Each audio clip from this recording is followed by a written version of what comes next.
Hello students, this is Amit Pardeshi and welcome back to the channel MGCI. एक बार फिर से स्वागत है आपका एमजीसीआई के डिजिटल लर्निंग प्लेटफॉर्म पर। और बच्चों, जैसा कि आप लोग जानते हैं कि हम लोग 10th का फिजिक्स पढ़ रहे हैं और पिछले 2 लेक्चर्स में हम लोग कुछ बेसिक प्रॉपर्टीज पढ़ चुके हैं ऑप्टिक्स के बारे में। ठीक, लास्ट लेक्चर मैंने आपका यहीं पर खत्म किया था और नेक्स्ट लेक्चर बिल्कुल इसी पॉइंट से स्टार्ट कर रहा हूं। ठीक है, तो जैसे कि हम लोग 10th के फिजिक्स को थोड़ा और बेहतर तरीके से समझने की कोशिश कर रहे हैं, इसी सीरीज में आगे बढ़ते हुए अब थोड़ा सा और एक्सप्लेन करूंगा मैं रियल इमेज और वर्चुअल इमेजेस को। ठीक है, real image, virtual image, real object, virtual object, इस कॉन्सेप्ट को हम थोड़ा सा और समझने की कोशिश करेंगे। ठीक है, चलो तो इसको स्टार्ट करते हैं। देखो, हमें समझना है ऑब्जेक्ट और virtual real image, virtual image के बारे में। ठीक है, तो देखो इसे समझते हैं। ये हमारा प्लेन मिरर, ठीक, ये इस पे पॉलिश किया हुआ है। अब इसके सामने यहां पर रखा हुआ है कोई ऑब्जेक्ट, रियल ऑब्जेक्ट, क्योंकि सच में रखा हुआ है ना। और एक और कॉन्सेप्ट जिससे हमें ये रियल पता चलेगा, इस ऑब्जेक्ट से कितनी लाइट रेज इस मिरर पर इंसिडेंट हो रही होगी। ठीक है, क्वेश्चन फिर से सुनो, इस ऑब्जेक्ट से मिरर पे कितनी लाइट रेज इंसिडेंट हो रही होगी। तो सवाल का जवाब यह है कि ऑब्जेक्ट से तो लाइट रेज इमिट नहीं हो रही होगी, किसी सोर्स से लाइट रेज इस ऑब्जेक्ट पर इंसिडेंट हुई होगी और इस ऑब्जेक्ट से रिफ्लेक्ट होकर फिर मिरर पे इंसिडेंट होगी। तो मिरर पे कितनी लाइट रेज इंसिडेंट हो रही होगी? इनफाइनाइट। आंसर है इनफाइनाइट। लेकिन हमें उन इनफाइनाइट लाइट रेज की जरूरत नहीं है, हमें उसमें से मिनिमम 2 लाइट रेज की जरूरत है, क्योंकि हमें चाहिए इंटरसेक्शन ऑफ रिफ्लेक्टेड रेज, और इंटरसेक्शन के लिए कम से कम 2 लाइट रे चाहिए। ठीक है, तो बच्चों बताओ कितनी लाइट रेज की जरूरत है? हमें कम से कम 2 लाइट रे की जरूरत है। तो देखो, ये पहली लाइट रे इंसिडेंट हो गई और ये दूसरी लाइट रे इंसिडेंट हो गई। ठीक, कोई भी 2 ले सकते हो, किसी भी डायरेक्शन में ले सकते हो, कोई दिक्कत नहीं है। अब अगर हम ध्यान से देखें तो ये लाइट रे थीटा एंगल पे अगर इंसिडेंट हुई है तो थीटा एंगल बनाते हुए रिफ्लेक्ट हो जाएगी, क्योंकि लॉज ऑफ रिफ्लेक्शन को फॉलो करेगी। उसी तरह से अगर ये वाली लाइट रे थीटा एंगल बनाते हुए इंसिडेंट हुई है तो ये भी थीटा एंगल बनाते हुए रिफ्लेक्ट हो जाएगी। बिल्कुल सही, दोनों लाइट रे थीटा एंगल बनाते हुए इंसिडेंट हुई थी, थीटा एंगल बनाते हुए रिफ्लेक्ट हो गई, लॉज ऑफ रिफ्लेक्शन को फॉलो कर रही। अब अगर हम ध्यान से देखें तो क्या ये दोनों लाइट रेज एक दूसरे को इंटरसेक्ट कर रही है आगे बढ़ाने पर? कभी नहीं करेगी। ये दोनों लाइट रेज आगे बढ़ाने पर कभी एक दूसरे को इंटरसेक्ट नहीं करेगी। तो हमने क्या किया, इन दोनों लाइट रेज को पीछे एक्सटेंड कर लिया, और जब हमने इन्हें पीछे की तरफ एक्सटेंड किया तो हमने देखा कि इनका इंटरसेक्शन इस पॉइंट पर हो गया, और जिस पॉइंट पर इंटरसेक्शन हो रहा है वहां पर बनेगी इमेज। वहां क्या बनेगी? इमेज। लेकिन क्या ये रियल इंटरसेक्शन था? नहीं, लाइट रे सच में इंटरसेक्ट नहीं कर रही थी, इसलिए जो इमेज बनेगी उसे क्या बोलेंगे हम? Virtual image. ठीक है बच्चों, इस इमेज को क्या बोलेंगे? Virtual image. और ऑब्जेक्ट कैसा है? रियल। तो हमारे पास है रियल ऑब्जेक्ट जिसकी बना ली हमने एक वर्चुअल इमेज। ठीक, तो मेरे ख्याल से रियल ऑब्जेक्ट वर्चुअल इमेज का कॉन्सेप्ट क्लियर होगा। अब प्लेन मिरर की एक प्रॉपर्टी होती है। ठीक है, प्लेन मिरर की एक प्रॉपर्टी होती है और वो प्रॉपर्टी ये है कि ऑब्जेक्ट अगर प्लेन मिरर से x डिस्टेंस पे था तो इमेज भी x डिस्टेंस पर ही बनेगी। ये प्लेन मिरर की प्रॉपर्टी है। ठीक है, तभी तो एंगल जो ट्राइंगल से वो कॉन्ग्रुएंट हो पाएंगे। ठीक है, क्योंकि अगर यहां पर एंगल थीटा है, ये भी थीटा है, तो इसके पीछे वाला भी एंगल थीटा हो गया। देखो, वर्टिकल अपोजिट से ये थीटा तो ये भी थीटा। ठीक, और इस तरह से दोनों ट्राइंगल कॉन्ग्रुएंट हो जाएंगे, और अगर कॉन्ग्रुएंट है तो ये साइड्स भी इक्वल होगी, मतलब x इक्वल टू x। मतलब इन शॉर्ट में आपको याद क्या रखना है कि जितनी डिस्टेंस पर ऑब्जेक्ट सिचुएटेड होगा मिरर से, इमेज उतनी डिस्टेंस पीछे बनेगी। ठीक है, ये हो गई प्लेन मिरर की पहली प्रॉपर्टी।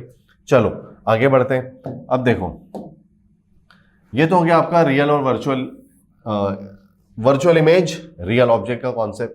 अब ले रहा हूं मैं प्लेन मिरर का अगला कॉन्सेप्ट, जिसमें हम वर्चुअल ऑब्जेक्ट कॉन्सेप्ट को समझेंगे, वर्चुअल ऑब्जेक्ट कॉन्सेप्ट को। ठीक है, चलो समझते हैं वर्चुअल ऑब्जेक्ट कॉन्सेप्ट। देखो बच्चों, ध्यान से देखना, समझना। इस बार जो लाइट बीम इंसिडेंट हुआ वो कुछ इस तरह से इंसिडेंट हुआ। ठीक, मिरर पर एक लाइट बीम इंसिडेंट हुआ कुछ इस तरह से। कैसा बीम है बच्चों? ये कॉन्वर्जिंग। और यहां पर जो लाइट बीम मिरर पे इंसिडेंट हो रहा था वो कैसा था? Diverging.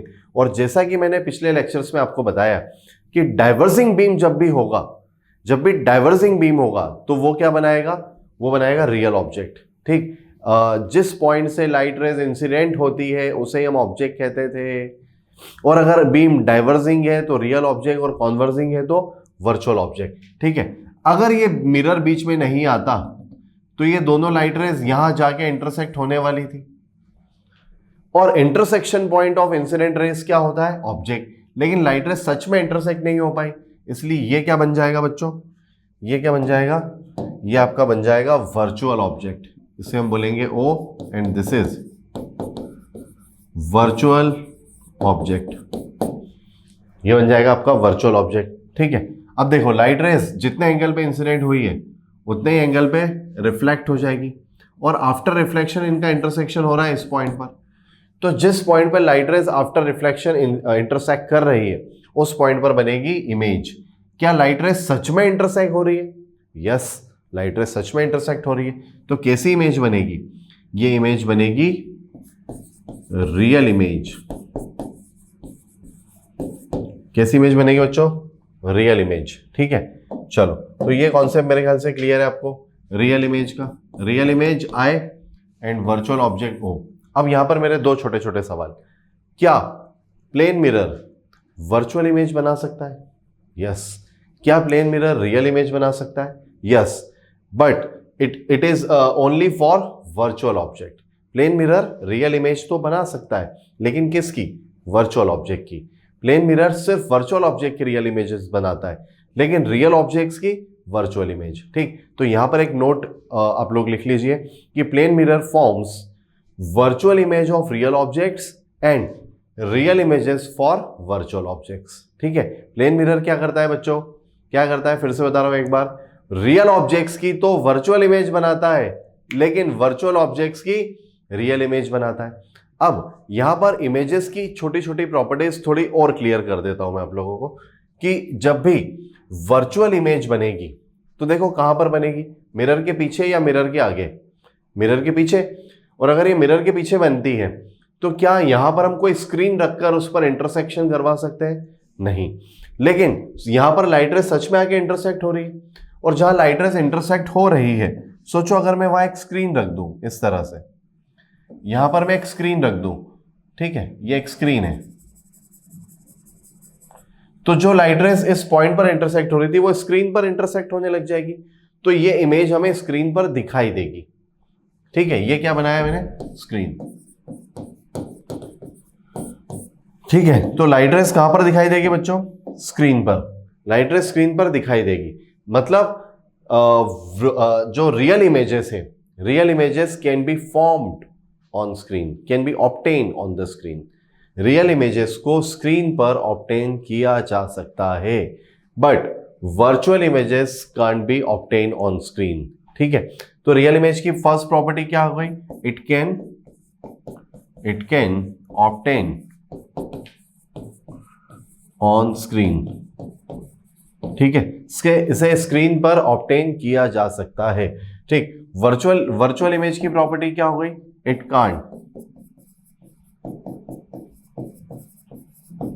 Can't be obtain on screen. ठीक है, वर्चुअल इमेजेस को स्क्रीन पर ऑब्टेन नहीं किया जा सकता, रियल इमेजेस को स्क्रीन पर ऑब्टेन किया जा सकता है। ठीक है, चलो नेक्स्ट प्रॉपर्टी की बात करते हैं। नाउ यहां तो पॉइंट ऑब्जेक्ट है इसलिए ये बात क्लियर नहीं हो पा रही है। ठीक है, यहां तो पॉइंट ऑब्जेक्ट है इसलिए बात क्लियर नहीं हो पा रही है। सोचो अगर एक्सटेंडेड ऑब्जेक्ट होता, एक्सटेंडेड ऑब्जेक्ट कैसा समझते हैं, ये हमारा प्लेन मिरर, ठीक है, प्लेन मिरर, ये हो गया हमारा एक्सिस, ठीक है, और यहां पर मैंने रख लिया एक ऑब्जेक्ट ए बी, एक एक्सटेंडेड ऑब्जेक्ट ए बी। ठीक है, एक एक्सटेंडेड ऑब्जेक्ट ए बी।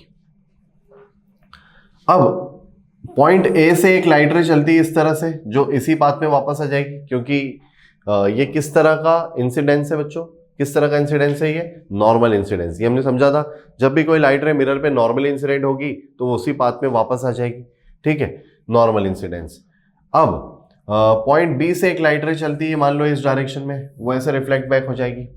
तो ए से चलने वाली लाइट रे को पीछे एक्सटेंड करो और बी से चलने वाली लाइट रे को भी पीछे एक्सटेंड करो, ठीक है, ये सिंगल लाइट रेज है। अच्छा, बी से भी एक लाइट रे इस तरह से चला सकते हैं हम, ये पीछे जाकर यहां इंटरसेक्ट होगी, देखो बी से एक नॉर्मल इंसिडेंट हुई, इसी डायरेक्शन में वापस आ गई, रिफ्लेक्टेड रे को पीछे एक्सटेंड किया, ठीक, ए से चलने वाली रिफ्लेक्टेड रे को पीछे एक्सटेंड किया, ए से एक और लाइट रे में चला रहा हूं, मान लो इस डायरेक्शन में, ये जितने एंगल पे इंसिडेंट हुई उतने एंगल पे रिफ्लेक्ट बैक हो जाएगी, इसको भी पीछे बढ़ा लो। तो अगर हम ध्यान से देखें तो ए से चलने वाली लाइट रेज ए डैश पर और बी से चलने वाली लाइट रेज बी डैश पर इंटरसेक्ट हो रही है, तो इस तरह से ए बी की इमेज मिल जाएगी हमें A dash B dash, A B की हमें इमेज मिल जाएगी ए डैश बी डैश। ये आप लोगों को बनाना नहीं है, सिर्फ समझने के लिए मैं बता रहा हूँ, इसे ड्रॉ नहीं करना है, इसे ड्रॉ नहीं करना है, सिर्फ एक कॉन्सेप्ट कि जितनी डिस्टेंस आगे ऑब्जेक्ट था उतनी डिस्टेंस पीछे इमेज बनी, और क्योंकि एक्सटेंडेड ऑब्जेक्ट था तो हमें समझ में आ रहा है कि इमेज सीधी बनी या उल्टी बनी, ठीक है, ये इन्वर्टेड है या फिर इरेक्ट है, ये हमें समझ में आ रहा है। तो कैसी है इमेज, इरेक्ट और इन्वर्टेड, इरेक्ट और इन्वर्टेड कैसी है, इमेज है इरेक्ट, ठीक, ठीक है बच्चों। तो ये बात क्लियर हुई कि जो प्लेन मिरर है वो कैसी इमेजेस बनाता है, virtual images and erect images for real objects only.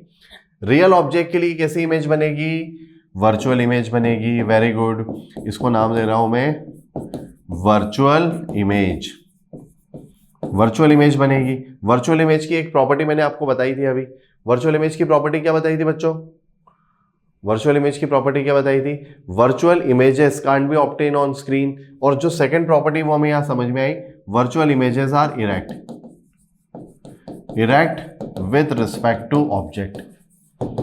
अब ये विथ रिस्पेक्ट टू ऑब्जेक्ट लिखने का मतलब क्या है, erect with respect to object लिखने का मतलब क्या है, अगर ऑब्जेक्ट सीधा है तो इमेज उल्टी बनेगी भैया, ऑब्जेक्ट सीधा है तो इमेज उल्टी बनेगी, और अगर ऑब्जेक्ट उल्टा है तो इमेज सीधी बन जाएगी, ठीक है। हमें 2 पॉइंट लिखना है। फर्स्ट पॉइंट हम लिखेंगे कि virtual images can't be obtain on screen, and the second point is virtual images are always erect with respect to object. अगर ऑब्जेक्ट सीधा है तो इमेज सीधी, अगर कोई उल्टा खड़ा हो जाता है मिरर के सामने तो उसकी इमेज तो उल्टी बनेगी ना, ठीक है। चलो, तो ये तो गई हमारी प्लेन मिरर की प्रॉपर्टी कि प्लेन मिरर किस तरह से इमेजेस बनाता है, वर्चुअल इमेजेस कैसी होती है, रियल इमेजेस कैसी होती है। Real images are always inverted with respect to object, virtual images are always erect with respect to object, ठीक है। तो जब भी आगे ऐसे एग्जांपल्स आएंगे जहां पर रियल इमेजेस बनेगी तो वहां पर ये हमें क्लियर हो जाएगा कि वर्चुअल इमेजेस ऑब्जेक्ट के रिस्पेक्ट में इन्वर्ट होती है और रियल इमेजेस ऑब्जेक्ट के रिस्पेक्ट में इरेक्ट होती है, ठीक है। नाउ प्लेन मिरर पर ही हम एक छोटी सी एक प्रॉपर्टी को और डिस्कस करना चाहते हैं, है ना। देखो समझते हैं इसको, ये प्लेन मिरर है हमारे, प्लेन मिरर के सामने अगर मैं इस तरह से कोई अल्फाबेट रखूं से आर, ठीक है, तो प्लेन मिरर इसकी इमेज कैसी बनाएगा, प्लेन मिरर इसकी इस तरह से इमेज बनाएगा। तो प्लेन मिरर क्या करता है, लेटरल इन्वर्शन, इसे बोला जाता है लेटरल इन्वर्जन।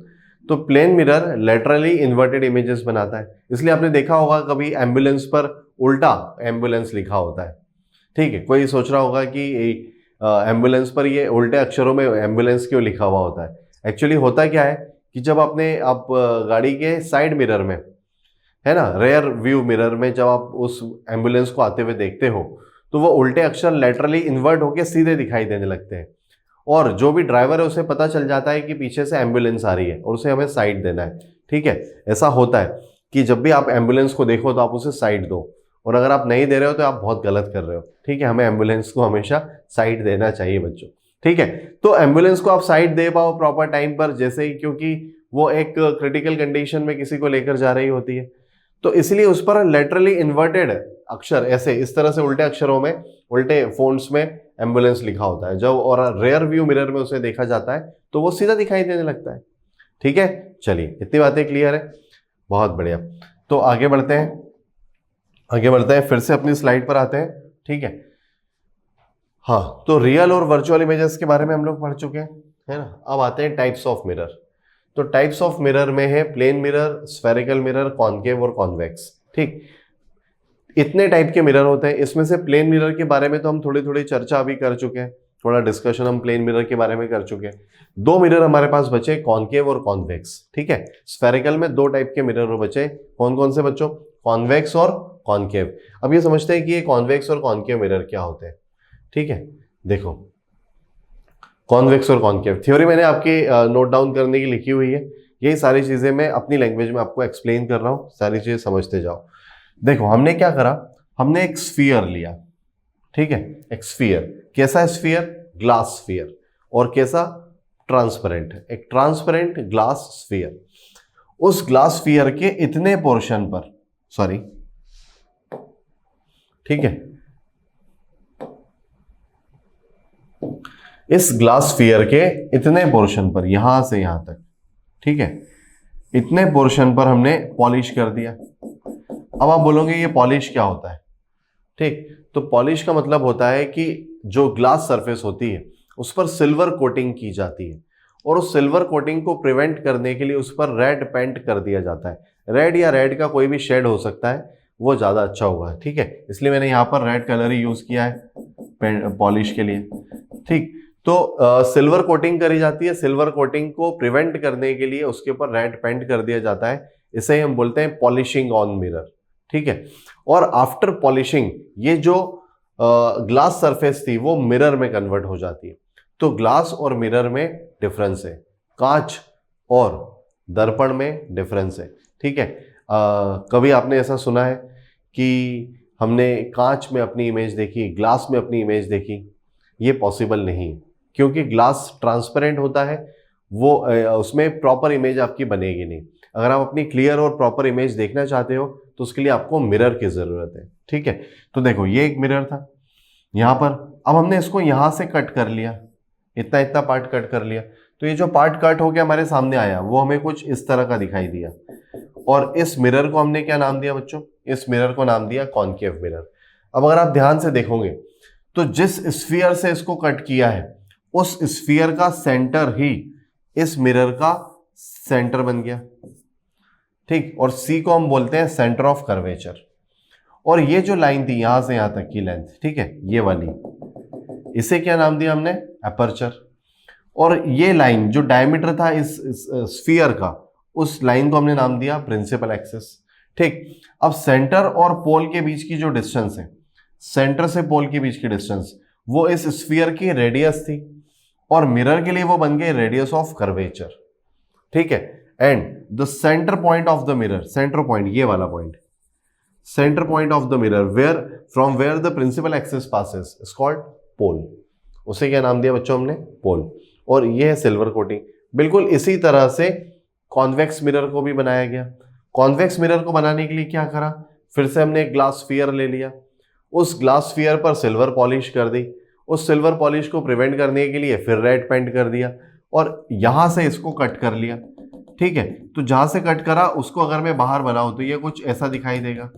तो अगर हम ध्यान से देखें तो इसका रिफ्लेक्टिंग सरफेस, जहां से रिफ्लेक्शन करेगा वो ऊपर की तरफ उठा हुआ है, और इसका रिफ्लेक्टिंग सरफेस अंदर की तरफ दबा हुआ है। तो अंदर की तरफ दबा हुआ है मतलब ये कैव टाइप है, कैव टाइप, इसलिए इसका नाम हुआ कॉनकेव। तो दूसरा कॉन्वेक्स अपने आप याद रहेगा।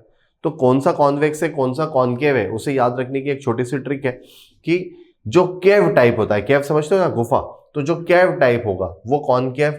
लेकिन ये तो ऊपर उठा हुआ है, ये तो बिल्कुल भी कैव टाइप नहीं दिख रहा है, तो ये कैसा है? कॉन्वेक्स, ठीक। कॉन्वेक्स में भी ये होता है पोल, सेंटर ऑफ कर्वेचर, और ये है प्रिंसिपल एक्सिस, ठीक है। सेंटर ऑफ कर्वेचर किसे बोला गया है? सेंटर ऑफ कर्वेचर स्फीयर, जिस स्फीयर से इस मिरर को कट किया है उस स्फीयर के सेंटर को ही सेंटर ऑफ कर्वेचर बोला गया है बच्चों। बात क्लियर है? जिस स्फीयर से इसे कट किया है उस स्फीयर के सेंटर को ही सेंटर ऑफ कर्वेचर बोला गया है। चलो मेरे ख्याल से इतनी बातें आपको क्लियर होगी, ठीक है। चलो इसे मैं रफ कर देता हूं और आगे बढ़ते हैं फिर हम लोग।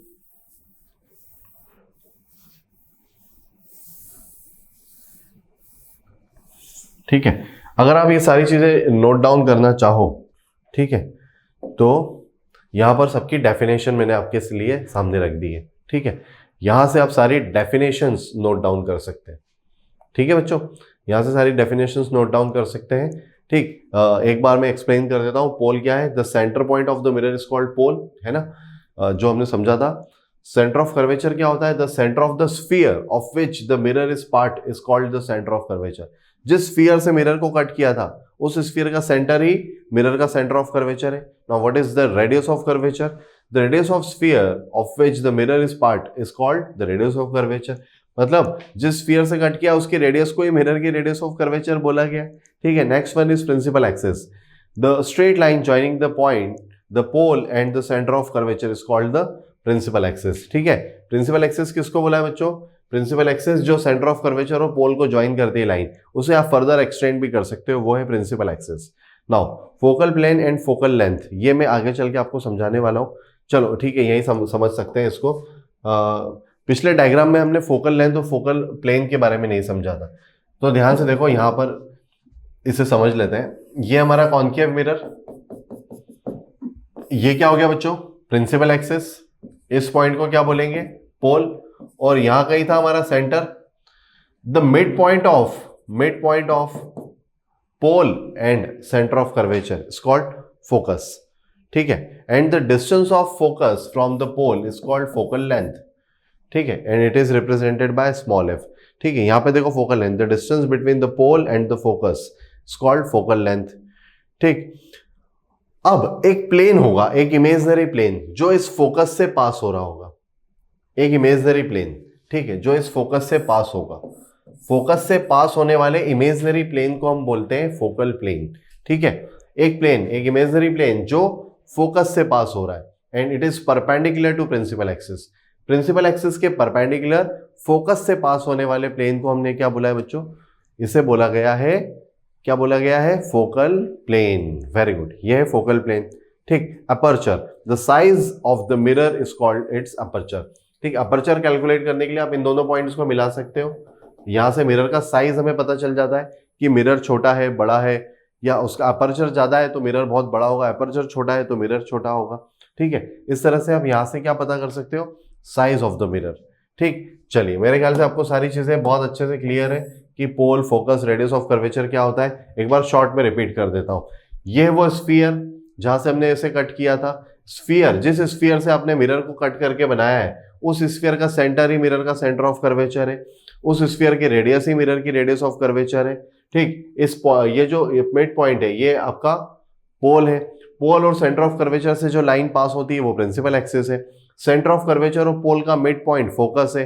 फोकस की पोल से डिस्टेंस फोकल लेंथ है, और फोकस से एक प्लेन, एक इमेजिनरी प्लेन पास होता है जिसे हम फोकल प्लेन कह देते हैं। अब इन दोनों पॉइंट्स को अगर हम मिला लें तो हमें अपर्चर भी मिल जाता है जो हमें साइज ऑफ द मिरर बताता है। अगर मैं ऐसा बोलूं कि मेरे पास दो मिरर है, एक का अपर्चर छोटा है, एक का अपर्चर बड़ा है, तो इससे हमें क्या समझ में आता है? इससे ये समझ में आता है कि जिसका अपर्चर बड़ा है वो मिरर भी बड़ा है, और जिसका अपर्चर छोटा है वो मिरर भी छोटा है। ठीक है, चलिए तो आगे बढ़ते हैं, नेक्स्ट स्लाइड पर आते हैं, देखते हैं, है ना। हाँ, इस डायग्राम को हटा देते हैं। हाँ, focus of concave mirror and focus of convex mirror. ठीक है, तो नेक्स्ट टॉपिक क्या है बच्चों हमारा? Focus of concave mirror and focus of convex mirror, जो मैं स्टार्ट करूंगा नेक्स्ट लेक्चर में। तो नेक्स्ट लेक्चर में बिल्कुल मैं इसी स्लाइड से स्टार्ट करने वाला हूं बच्चों, जहां पर मैं आपको फोकस, कॉन्केव के फोकस और कॉन्वेक्स के फोकस के बारे में बताऊंगा। ठीक है, तो बने रहिए हमारे साथ और देखते रहिए इन 10th लेक्चर सीरीज को। यहाँ पर हम बहुत सारी चीजें समझने वाले हैं, सीखने वाले हैं, और बहुत सारे फंडे क्लियर होंगे बच्चों। न्यूमेरिकल अप्रोच भी डेवलप होगा, और नेक्स्ट स्लाइड में कुछ ऑब्जेक्टिव्स भी मैं आपको सॉल्व करवाऊंगा, और स्टार्ट करेंगे हम लोग कॉन्वेक्स और कॉन्केव के फोकस को समझने से। ठीक है, चलिए, तो तब तक के लिए बाय बाय, टेक केयर, बने रहिए एमजीसीआई के साथ और देखते रहिए 10th के lectures. Thank you very much.